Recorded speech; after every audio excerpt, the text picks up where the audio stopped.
Hey guys, let me ask you a question.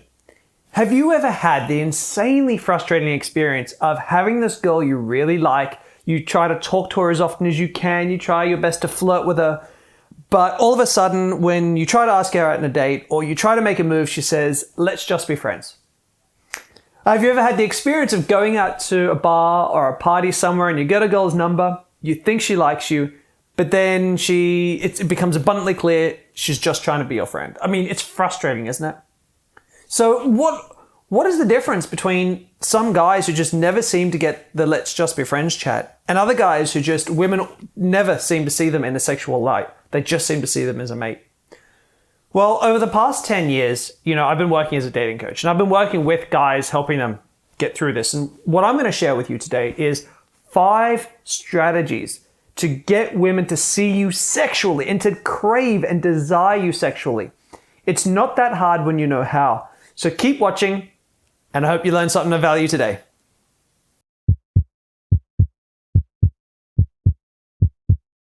So without any further ado, let's get rolling here with strategy number 1, which is you're going to have to make her work for your attention. Now, here's the thing. I've read a lot of guides on dating and pickup, and a lot of these guides say you got to play hard to get. Rubbish. You are not playing hard to get. If you're playing hard to get, you're doing it wrong. Okay? You are going to be hard to get. And this is really, really important because unless you're a really smooth actor, unless you're really great at mimicking behaviors, it's going to be almost impossible for you to pretend to be hard to get when inside you just want to have her no matter what. And this is the big mistake that a lot of guys make. They see a cute girl and in their minds, they get so obsessed with the notion that because she's hot, I must be able to attract her, that they forget to take a step back and say, well, she's cute, but what else? Right? And if she doesn't have the things that I want, I'm going to walk away from her. And this is missing for most of the guys that I work with. And it's a huge turnoff for women because women can smell that desperation a mile off. See, when you talk to a cute girl, because I know a lot of guys, they'll say to me, Damien, but here's the thing. Women have all the power. They have all the power because we approach them. We approach them because we like them and they get to decide whether to accept us or not. But that's rubbish. That's bullcrap. The amount of times that I approach a girl that's cute and I walk away, not because she doesn't like me or because I think it's going to crash and burn, but because I don't like her, the amount of times that happens is roughly equal to the amount of times I approach a girl I think is cute and she rejects me. There's no power imbalance that I'm experiencing here. But what's actually happening is that I'm being hard to get. I am hard to get. I'm not pretending anything, right? My mindset is one that you guys need to adopt as well. And this is the mindset that I try to give to my clients is, okay, I've approached you because I think you're cute, but I'm going to stay only if you've got other qualities that I'm looking for. And those other qualities can be a whole bunch of things. It depends on whether you're looking for a hookup or you're looking for a long-term relationship or anything else in between. You are there to work out if there's more to her. That's what you're there for. See, most guys, they approach a cute girl and what they're there for is to make her like me, right? So you go in and you're like, I hope she likes me. I hope she likes me. I hope she likes me. And women can feel that, like you're trying to make her like you. And that's a turnoff. That is starting to put you directly into that friend zone because you're supplicating way too much. It's not a sexy thing for a woman to experience from a man. Instead, what you want to do is you want to approach a woman and you want to be going in there saying, like, do I like you? Do I like you? Do I like you? Can you convince me that I should like you? If that's your mindset, if that's what you're going in there with, that's going to be far more attractive because women then feel like they have to work to earn your affections. And when we work for something, we value it far more highly. And it's sexy. No woman wants the guy who will be with her, who will be with any woman just because she's cute. No woman wants that. It's just not a sexy thing. So that's number 1. You gotta be hard to get. You gotta make her work for it. And you're not trying to do it in a cocky, arrogant way. No, you just gotta know what you want. Like, know what kind of chick you want. And if she's not the kind of chick, despite the fact she's hot, walk away.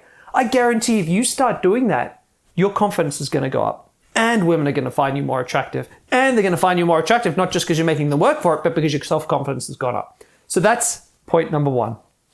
All right, so strategy number 2 sounds simple, but I'm going to explain it and you'll see that it's quite nuanced. So strategy number 2 is you got to be empowered, not perfect. See, what a lot of guys are thinking when they go and they talk to a woman is they're trying to pretend to be super confident. Like they're not confident, they're feeling scared as shit. They're feeling nervous as crap. They see this girl, they're talking to her, and they're like, yes, this is great. I have this brilliant salary, and I have this great job. Oh, look at me. And they've kind of got this whole perfection persona that they're trying to create.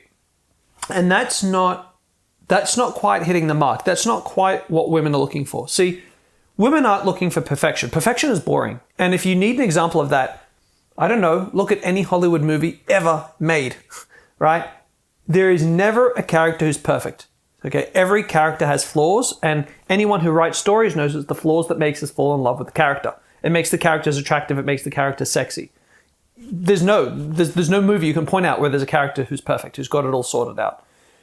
That's human. And when we pretend to be perfect, what happens is we become unrelatable.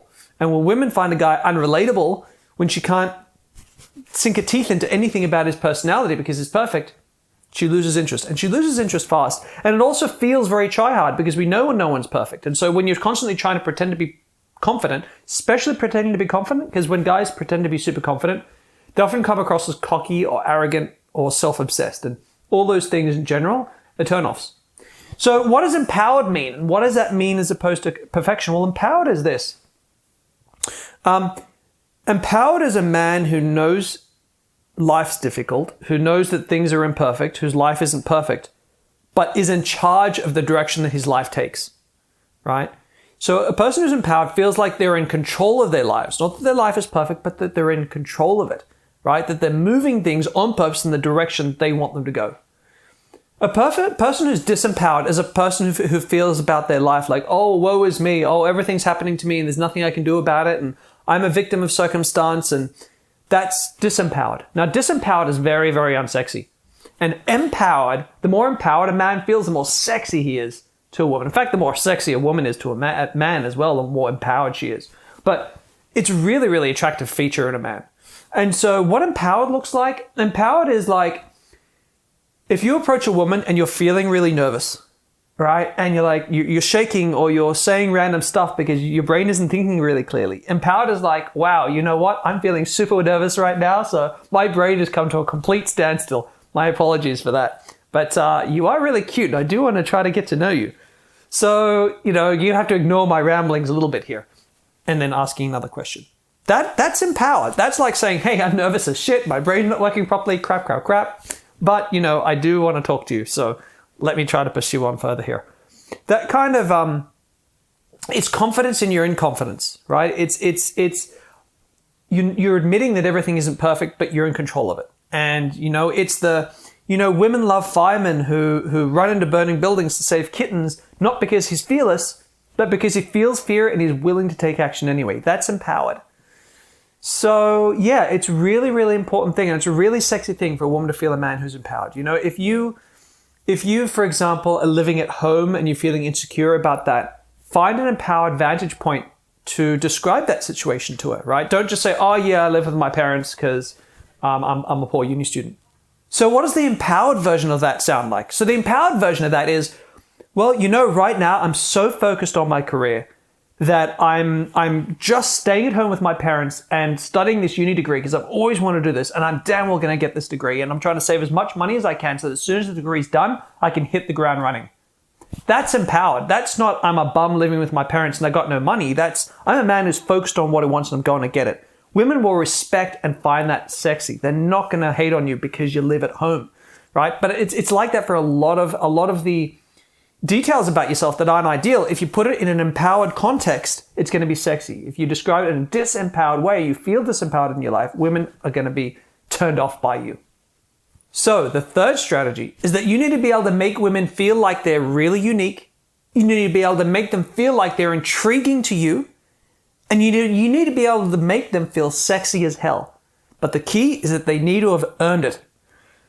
And this is an area where a lot of men struggle because a lot of men feel like, well, I've been giving women compliments all my life and women just see me as a friend. In fact, I give nothing but compliments and they still see me as a friend.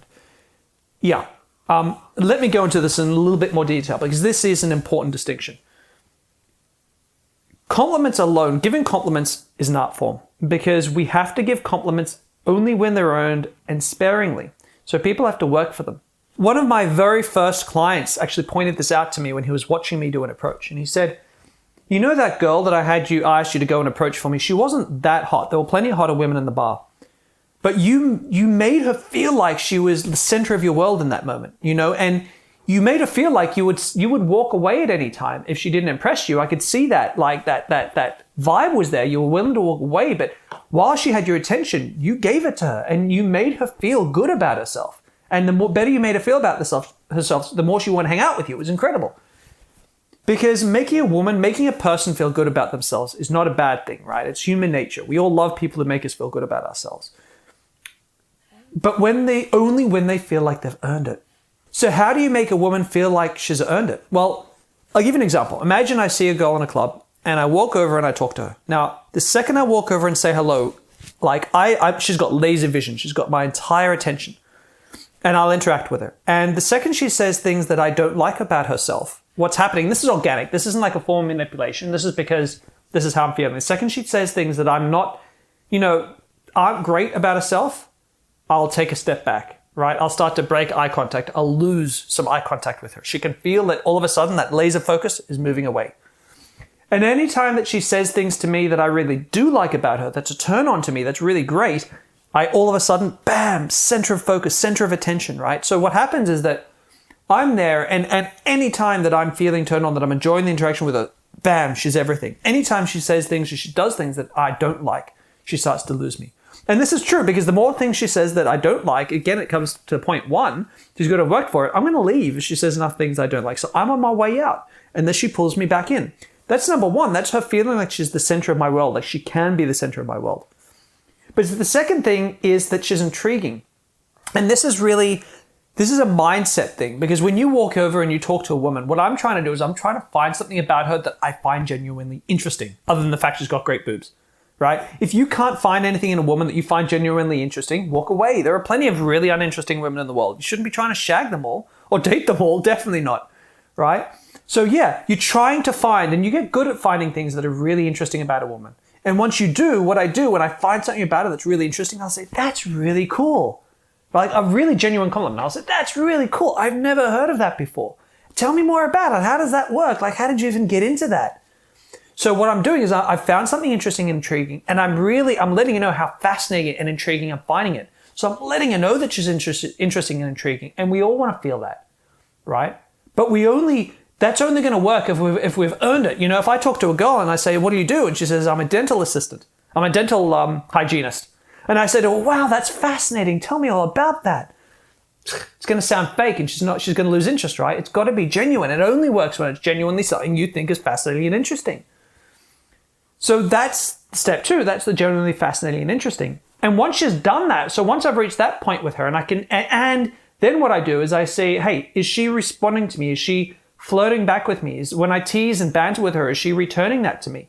When she's doing that, that's when I reward her, right? And I say, all right, now what I'm going to do is I'm going to give her a really genuine compliment about how she looks. And I'm going to let her know that I think she's sexy, right? So for example, I might be talking to her, she's talking about something that's really genuine and fascinating. I say, you know what? To me, a woman who's really intelligent like that is so sexy. That is such a turn on in a woman, right?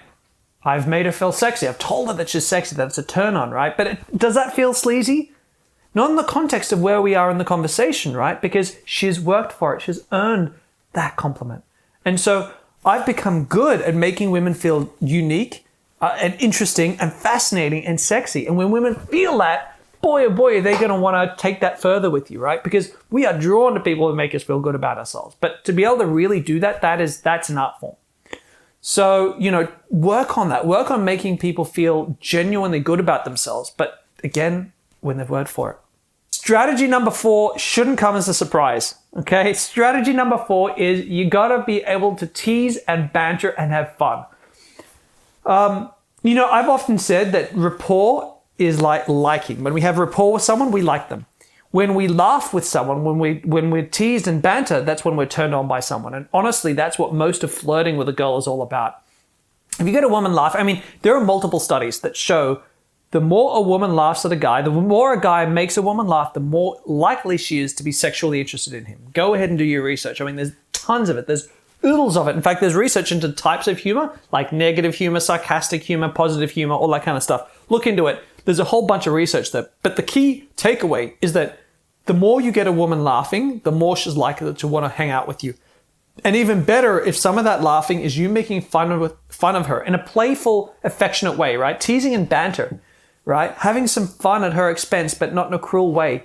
That is so powerful. And I think that a lot of guys, they wonder why women don't like them. Like they'll have a 5-minute interaction with a woman. I get it, in 5 minutes, daytime interaction of saying you can't do all these things about making you feel good and doing the sexual compliment, but you sure as shit can be funny. And so when guys have really short interactions and they get a girl's number and wonder why she doesn't call back, my first go-to is, was it fun? Because if the interaction wasn't fun, why the hell does she want to see you again, right? After just 5 minutes. But if the interaction was fun, heck, she's damn well going to want to see you again. But yeah, humor's big. If you make a woman laugh, if I try to pick up a woman without making her laugh, my odds of like laugh a lot and having a good time, my odds of actually successfully getting in a bed, they're reduced by like 90%, man. You know, it's like 4 times less likely I'm going to have any kind of sexual success with a woman. So that's a big one. And speaking of big ones, it's going to lead me into point 5, which is you got to smell good. Have you ever had this experience, right? Where you're talking to a woman and you see a girl and she's okay. She's okay, attractive enough, I guess, not amazing. But then you get close to her and you can smell her and you're like, oh, it's not like your heart skips a beat and you're like, oh, suddenly you want her a lot more, right? Smell is powerful, is super powerful. In fact, if you look at the emotional part of the human brain and you look at other mammals, our emotional limbic system has actually taken the place of the olfactory system. Like it's grown into the olfactory system and other mammals' brains. So where other mammals are dedicating tons of brain space, brain capacity relative to the brain size for smell, we've co-opted a lot of that for emotions. So it shouldn't be a surprise that smell and emotion are really, really deeply, intimately linked inside of our brains. So you got to smell great. In fact, if you don't smell good, if you smell bad, your odds of success drop to 0, literally. Now, I don't just mean like body odor. I mean also your breath. Because a lot of guys get the body odor thing right, but breath, they get all wrong. The amount of times I have clients where I've got them out and I'm talking to them and I can smell really bad breath, they're never going to get anywhere with women. So you got to get that, you floss, brush regularly, get your teeth looked after, have like mints on you all the time so your breath is good. And the thing is with deodorant is you can't use too much because women always have a better sense of smell than men. And also you acclimatize to your own sense of smell. So even though you've got deodorant on, you might not smell aftershave, you might not smell it. So the key is to put it on a small amount, like from a distance, a big distance, a couple of sprays, that's it. Because women are going to smell that once they get close, once they get within talking distance, they'll smell it and it's going to be a huge, huge turn on. As far as picking a really great smell for yourself, you've got to realize that different smells work on different bodies in different ways. So what I highly suggest is if you've got a female friend, try to get her out to help you pick a smell for yourself. Don't try to pick it alone. The other thing that can be really great or doubly great is take a girl on a first date. Go on a first date with her and say, hey, would you be able to help me pick a deodorant for myself? So if you do that with her, you're going to find that the type of woman you're going to like is going to be helping you find a good smell for yourself. And she's going to spend the whole date smelling you. and that's a very primal sexual thing, guys. So you get a woman smelling you for the whole date, big thumbs up. So yeah, guys, if you do all those 5 things, women are going to be way more sexually attracted to you. And it's hard. I mean, to hear me talk I know it's simple, but putting these strategies into place is simply a matter of being mindful of it, starting to create goals for yourself. Like take notes, like rewatch this video and take notes about what I've talked about, to do with making women work for their compliments, making women work for your attention, your affection. But when they do, rewarding them like fiercely for it, So being a higher value man, being harder to get, smelling great and making a woman laugh, you do those things, man, your success with women is going to skyrocket. So guys, let me know, are there any really awesome strategies you've read, heard, or used yourself, even better, that you'd like to add? Let me know in the comments below. I'd love to hear from you. In fact, if I can make another 5 points videos from the ideas from you guys, I'd love to do it. Don't forget to subscribe to my channel, guys. Give the video a thumbs up if you enjoyed what you've heard, and I look forward to seeing you in my future videos. Have a fantastic week.